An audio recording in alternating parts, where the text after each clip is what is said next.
Welcome back, listeners, to the BizBlend podcast, where real business meets real life. I'm your host Sana, as always, and today's guest, listeners, is someone who didn't just climb the ladder; she built the damn thing. Let's first meet my guest, Gina Cano. She's a tech executive, first-gen college graduate, keynote speaker, and the powerhouse behind Unapologetically You. Raised in a small Texas town with no industry role models, Gina went from answering support tickets to shaping corporate strategy at the executive level. And today, in this episode of BizBlend, we are going to talk about building without a blueprint. How Gina found her voice, how she protected her mental health, embraced her cultural identity, and became the kind of leader she never saw growing up. So, if you ever felt like you didn't belong in the room, pull up a chair because this one's for you. So, with that, Sheena, welcome to the show, and I'm really, really excited and honored to have you here with us. Thank you. Thank you for the opportunity. I'm excited, I'm honored, and I'm thrilled to be able to share my journey and what I've gone through in hopes that it inspires even if just one person, then Sana, we've done our job, right? So thank you for the opportunity. Thank you. Thank you for your kind and beautiful words, Gina. And, when I was reading through the intro, this one particular line that kind of, uh, just sparked something within me is if you have ever felt like you didn't belong in the room. This has happened with me so many times. I've seen it happening with people so many times. And it's such a sunken feeling, within you that maybe I don't belong here. Maybe this is not for me. And it kind of derails your ambitions or motivations to a huge extent.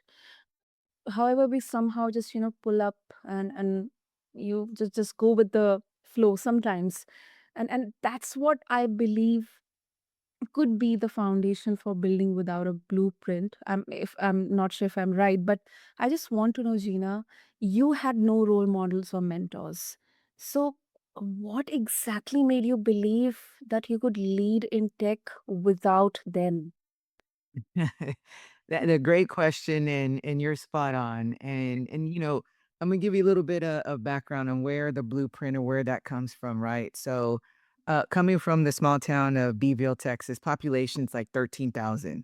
In some places, that's a neighborhood or a community, right? So this is my whole town, and technology wasn't then, and still really isn't a driving force or career path of what people aspire to. Mhm. But when there was a situation that happened to me that really shaped a lot of it. Well, 2 situations, I'll say. Number 1, my dad's a general contractor, right? He's had his own construction business, for as long as I can remember my entire life. And so blueprints are a big part of what I've seen. I saw that growing up, right, on his desk as he's thinking, he's looking, he's laying out the plan and stuff. But my father, like myself, didn't necessarily have a blueprint of how to build his business, how to go be successful. He just had to go learn on the way, right? So I saw that, and that was a big piece of who I am and what I thought of. The other thing that really made me say, "Well, I can do this," is because I've been told I can't, for many, many parts of my entire career and my life, starting off when I was in high school. And I went into the counselor's office looking for guidance and saying, "Hey, I'm the first one to come to high school. I've made it. I wanna make sure I'm successful. I wanna go to college." In that moment, I'm told, "Why? You're not going to college." Sana, it just, like, took the life out of me, right? I'm 13 years old. I'm sitting in front of this counselor who's supposed to be my guiding light, my mentor, my person to help me build a blueprint, build the plan, telling me I wasn't going to. So, yeah, those 2 parts really shaped a big part of why and who I am. One, seeing my father navigate without having a clear plan from others, but building it along the way and building along, his, journey, his lessons, his failures, his successes, everything in there that influenced me. while I may not have had mentors and folks that were in the technology, in the corporate space, I very much had my father as a guiding light of, hey, this is what a good looks like. This is how you do it. This is what you succeed. This is how you fail. This is how you get back up. And then always having that nagging counselor in the background telling me I wasn't gonna succeed. Oh, Sana, that was everything I needed to say, "Well, watch me. Watch me succeed." "Oh, you wanna bet? I'll show you what it's like to succeed." So that was a part of what it was, right? But then as I'm going through there as a first generation Latina in tech, right? I had to look back and say, "You know what? My background isn't gonna disqualify me from any of this. It's actually the resilience and my perspective and the power that's gonna help me guide through it." So I had to instill that mindset of saying, "Look, just because someone said I don't belong or someone said I'm not successful, that doesn't mean I have to listen to it." So that's was a big piece of me moving forward to build my blueprint of, well, what does success look like? And I can tell you, Sana, success is different for every single person. Yeah, Every single person. that's true. That's true. I couldn't agree with you more because um conventionally it has been kind of, a template has been created for us that at different phases in our lives we have to kind of, tick the checkbox in there that okay, Yep. this is done. That means yes, I'm successful. But how come we still feel that void within us? Why do we feel that this is not something I wanted to do? If anyone just Yep. asks me what exactly you want to do, what's something that you love, or what's your purpose, then I don't have any answers. So I absolutely agree with you. Yeah. It's as you sit there and you make the comment of oftentimes many of us, myself included, where I felt like, well, am I good enough? Do I belong? Am I successful? Because we've listened to what someone else defined what success looks like. That you have to have a certain level of education, that you have to have a certain kind of vehicle, or you have to have a certain job title, et cetera, fill in the blank of what but this is what someone else defined as success. Now that I've grown older and I've gone through this, for me, success is did I get up this morning and was I able to take a deep breath? Then I'm already winning. I'm ahead. Is my son healthy? Is my son happy? Is my husband happy? Are we good as a family unit? Right? Did we have food to eat today? Right? Did we have, the ability to go on a walk? Those things, Sana, is what success looks like to me now. But it didn't happen overnight. It's been years of me recognizing, again, not having a blueprint of knowing how to navigate through this and me building on my own. If I could go talk to my younger self and tell myself success isn't what someone else has defined, right? Success isn't me being forced to fit into a box of preconceived, notions of you have to look, act, and believe certain ways in order to be successful. No, success is defined on my terms. My blueprint is gonna be built the way I want it to look, not the way someone else said. That's a powerful statement, Gina. Really, really. It's empowering. I think that's the best word I can say on it. Well, thank you, thank you. Um, and do you have any specific situation or event in your mind, where I mean, uh, if you can just generally, just brush up over the details. It's not mandatory that you have to share with details, but any surprising, event where um you had no idea what to do. You just, took a risk, jumped onto it, and while doing it, you found a solution or something like a way out. It's like having that first breath of air when we are drowning. Yeah. Hey, that's been my whole life, Sana. It's like I always seem to get myself into pickles of some sort, but somehow I figure out how to get out of there. I think one of my most memorable ones, and I actually mentioned this in my book, by the way, that I recently published, and I'm so excited to say I'm officially a published author, Sana. How exciting is that, right? Again, no blueprint, figured it out along the way. And if you would have told me when I was, a young girl growing up in Beeville that I'd be, a published author, I would be like, What are you talking about? I don't even like to read books." And now here I am with a book, right? But in there, I talk about, uh, you know, again, different situations. So after I went and opened a call center, I was mentioning to you earlier that I got to go to India, beautiful country, beautiful people.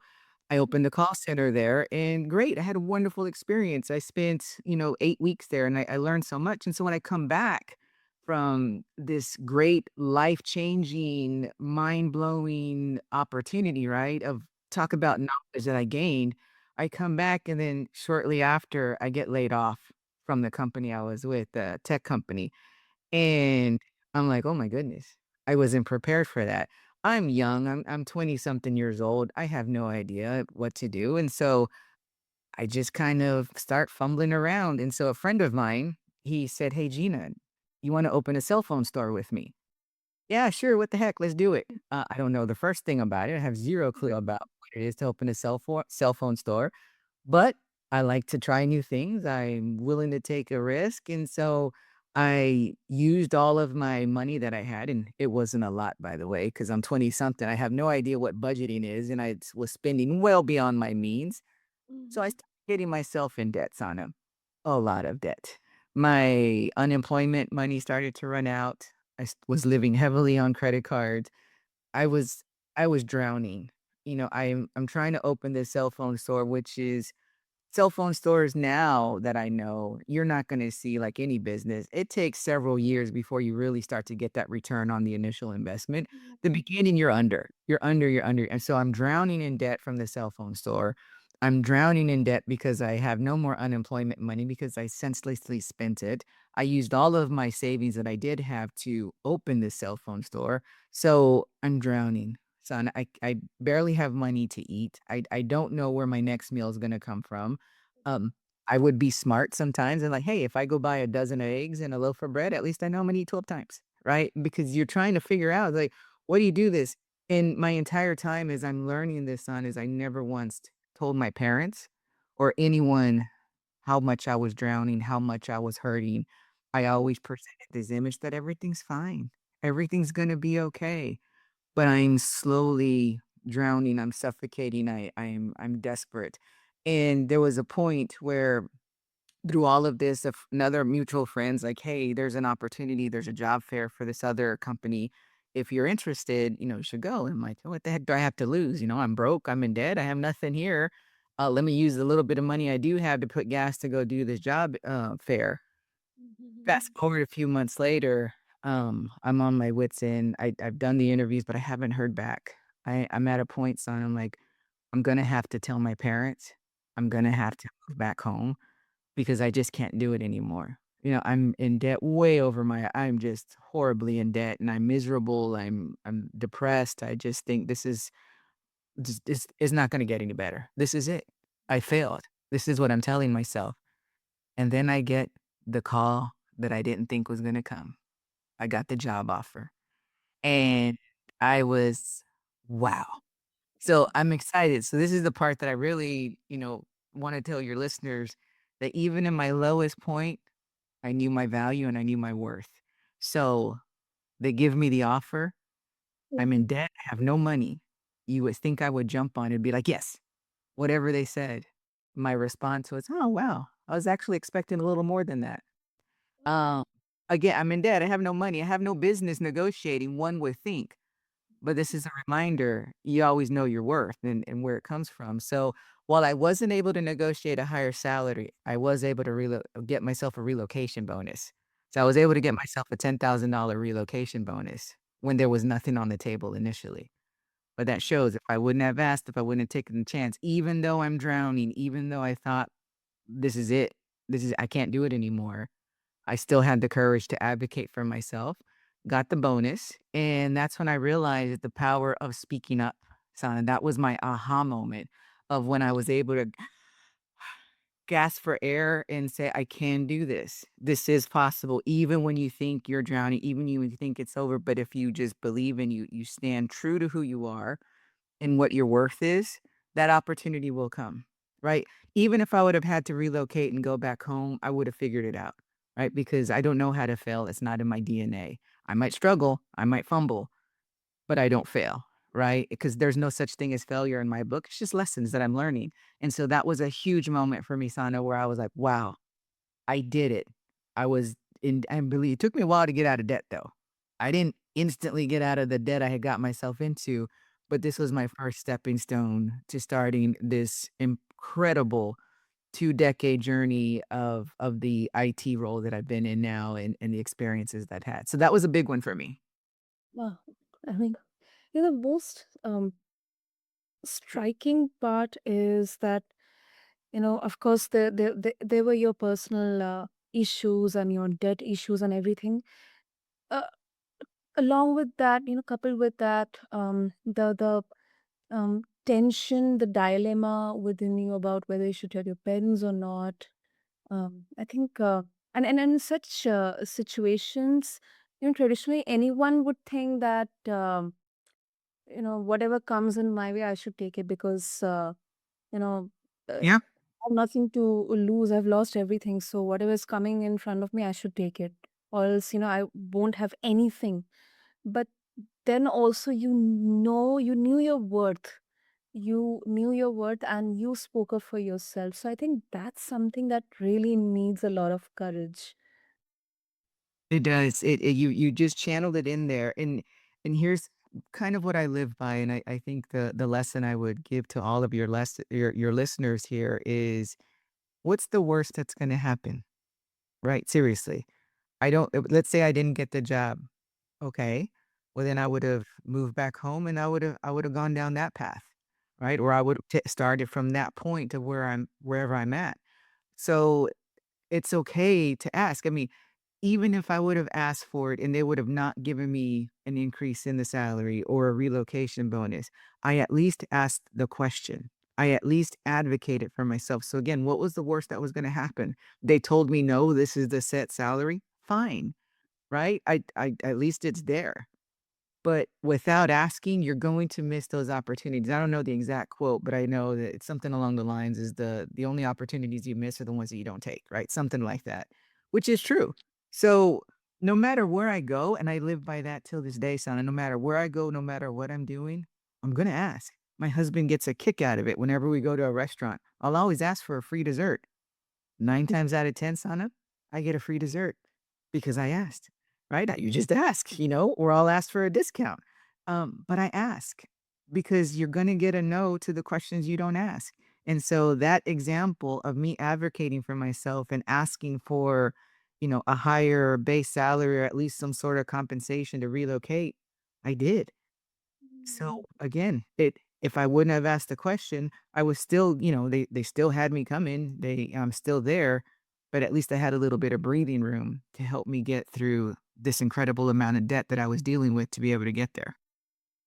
Totally, totally. I think this will it personally for me also, it gives me a big lesson, about not underestimating myself. It's not that, I'll be very selfish or always just focused on myself, but at least I know my worth, I know my value, and I can speak up for it. Not offending anyone, but at least I can speak up for it. Because many times in these kind of situations, the point where you would give up, that's the time when, you will get tested. Even if the universe is like completely working against you. I think at that time, it is that tenacity and that strength within us, but resilience within us that will help us navigate that. You said a word that is very strong for me, and one of my we call them Gina isms. Some of my coworkers coined that phrase because I always come up with like quirky sayings or analogies and stuff like that. So they just started calling them Gina isms. But one of them that I hold true on is resilience. My resilience is my strength, but my culture, that is my superpower. And if I look back at the culture of where I come from, my roots in the family, that has been nothing but grit and determination and, going through and pushing through. So my culture is a huge part of that. So I hold on to that. It doesn't hold me back, right? It's the fuel for everything I do. And it allows me to be that to continue to be resilient and go through it. So, like I said, it's never a failure for me. It's a lesson. Do I get bumps and bruises? Absolutely. Right? Just sometimes I get discouraged. You wouldn't be a human if you didn't. But when you take a step back and say, look, if I look at where I come from, the people before me, and everything that they've done to get me where I'm at today, well, they've been resilient, which means, again, it's in my DNA, son. I don't know how to fail. I only know how to move forward. And that has been a big piece of my success that's helped me build this blueprint when nothing existed that I could easily say, let me follow this path. I Mm. had to forge my own path and say, "Okay, well, let me try this. Nope, didn't work. We'll try another way. Okay, that one worked. Let me try repeating that." And that's how you build it. But it all starts with having the belief in who you are, the value you bring, the culture that you come from, and that remembering that you have the resilience to get you there. Absolutely, totally, totally. And it's kind of, it also reflects that you have that clarity, you know what you are doing and you know what you are saying. Um, and it's one of the, most not desirable, the top leadership quality as well. So, thank you, Gina, for sharing that moment, because I think the moment, the story itself, it will answer so many questions in our listeners' minds. So, with that, before we wrap up, in the interest of time, do you ever feel, Gina, that pressure to be the perfect example of success for others watching you now, since you're coaching others to bring their full authentic selves? There are people who are looking up to you. So do you ever feel that pressure, that that weight of just trying to be the perfect example of success? You know, I don't, because here's what I tell myself, and I'll tell you and all your listeners and anybody that I mentor or anyone that I talk to. There's no such thing as perfection. We're always looking for progress, not perfection. Right. And so I truly believe in being unapologetically, authentically myself. So I'm exactly that. So no matter where I'm at in my journey, I have no problem owning up, like, I made a mistake, or this wasn't right. I probably shouldn't have said this, or look what I'm doing. And what I found is that people connect with me because they recognize that I'm being authentically me, right? The good, the bad, and so I'm not putting up this image. The Gina you get, whether I'm at home or in the corporate space, or you see me walking in the street somewhere, that's Gina. You're always going to get this authentic version of who I am. So I don't have to have this image of perfection. I make mistakes. I say things incorrectly. I do things wrong. You name it, fill in the blank, right? But because of that, people now have an ability to connect with me and don't feel like they have to portray a certain image, or they have to do something, either that they don't have to be perfect, that we are perfectly imperfect, and that is okay. So I don't feel the pressure. I thrive on it, because the more I see people feeling comfortable to be open with me, that means that I'm letting them see myself be open to them. Wow, that's a powerful one. Great. And do you have a they would like to connect with you on and also get access to your book? What would be the best way? Best way, and I do hope that this message resonated with someone. They can go to my website, ginacano.com, and you can grab the book there. I'm going to be putting some more resources there. Another topic that maybe we can come talk about another time, Sana, is I'm also passionate about ensuring that technology is accessible to all.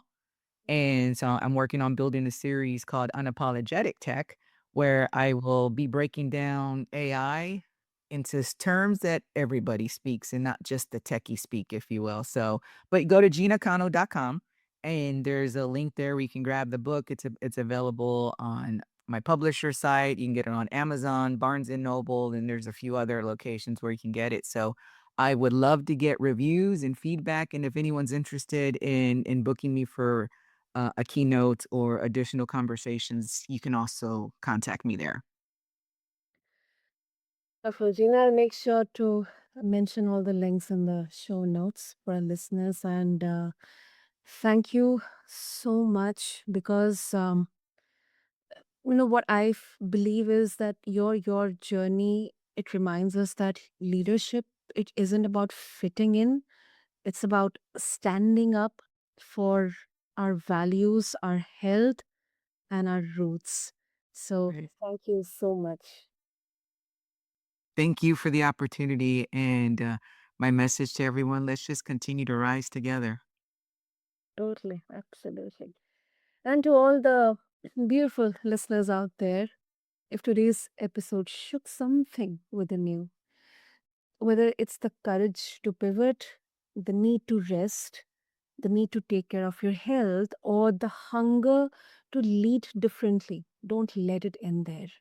Share this episode with someone who needs it, and let's keep building from who we are, not who we were told to be. Until next time, this is BizBlend, where bold stories build better leaders. I'm your host, Sana, signing off. Thank you.